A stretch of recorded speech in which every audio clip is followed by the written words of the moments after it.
One of the things that we know within our community, the whole idea of mental health is not embraced.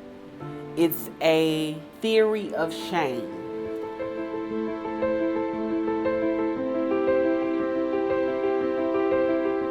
"95% of the kids that come through our program are referred to us through the juvenile justice system. They come into our program to do community service. We also offer additional services and programming. Art therapy is one of those programs. You can just express yourself, right? You can make whatever you want. The youth have been working on a project called If These Walls Could Talk. They draw their childhood home. What I ask them to do is think about the story that that house is telling and see if they want to construct that story in a three-dimensional structure. Or they can create their dream home. This is my dream house. I just want it to be like one of the neighborhoods, like when you can wake up and you hear the birds chirping and stuff. This is a really pretty image here. It's meant to look like the perfect house. If there's lace curtains, you know, it says home sweet home here. But then on the inside, what has been expressed is alcoholic state of mind. Her childhood was ruined. It's emotional, there's a lot of conflict, she'll never forget. The kids engaged in our program are coming from single parent households. They're being raised by their grandparents. Some are in the foster care system. Some have been totally abandoned, mentally and emotionally. They're just not able to feel anymore, and they just have lost their sense of hope. I was scared when I first came here, and then I started meeting more people who started caring about me. As a result of funding that we've gotten through Kubly, we're able to address that stigma. We're able to put it out on the forefront. The youth have the opportunity to display their projects at our Health and Wellness Fair, and we call it It's Okay to Talk About It. We like to use their art as a springboard for conversation with the parents. Our counselors are there, and they each have specialties in different areas. They leave this program with some tools to be able to deal with their feelings and not necessarily in a wrong way that brought them through the door. While I was working on my house, I felt good inside. I feel like I was in a right place. It's my favorite moment in the session is when I can see that time and space has fallen away from them and they're just focused on that thing. It's a thrilling thing to see.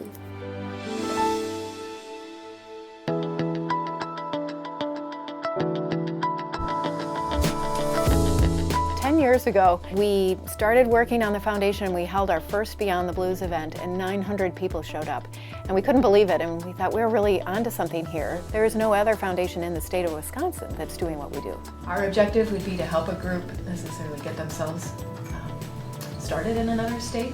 It's very important to us that we pick projects that fit our mission to raise awareness of depression, to try to eliminate stigma, to help people access resources, and then lastly, of course, suicide prevention.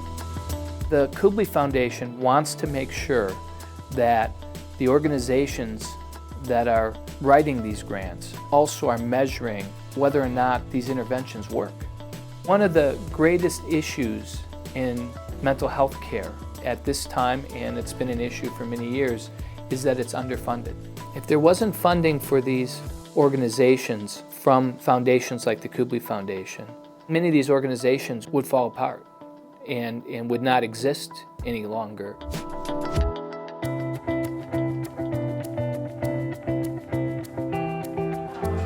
Michael, so what's new with school? Nothing really. Final exams are coming up, so I'm starting to study for those. We have 52 people in school currently, and that's as a result of the program that is funded by the Kubly Foundation.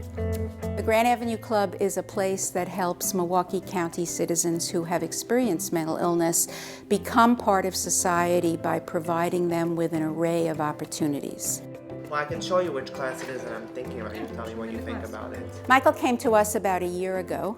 He was a graduate of a very good high school here in the Milwaukee area, and he was an honors graduate, and he was expected to go on to college at a very prestigious university when he became ill. Well, I was battling many things, but one of the things I was battling was depression. It just seemed like a dark hole that at some point it just seemed like I was never going to get out of it. At first it started off with simpler tasks like some of the work that's done here at the club, and then eventually progressing towards going back to school. Because I just emailed one of the professors to ask her about a class for next semester. Just to have somebody that I can turn to and say, this is going on, what should I do? It's just very helpful to have somebody that I can turn to. We're also grateful to the Kubly Foundation because they have a very good understanding of what it means to be a young person with mental illness and how important it is to facilitate organizations like ours intervening in the lives of young people as soon as possible. The Grand Avenue Club has helped instill my self-confidence, and I think that's the greatest thing that it's done for me. Just by making me feel like a competent person and reminding me that I'm capable and that I can overcome these challenges.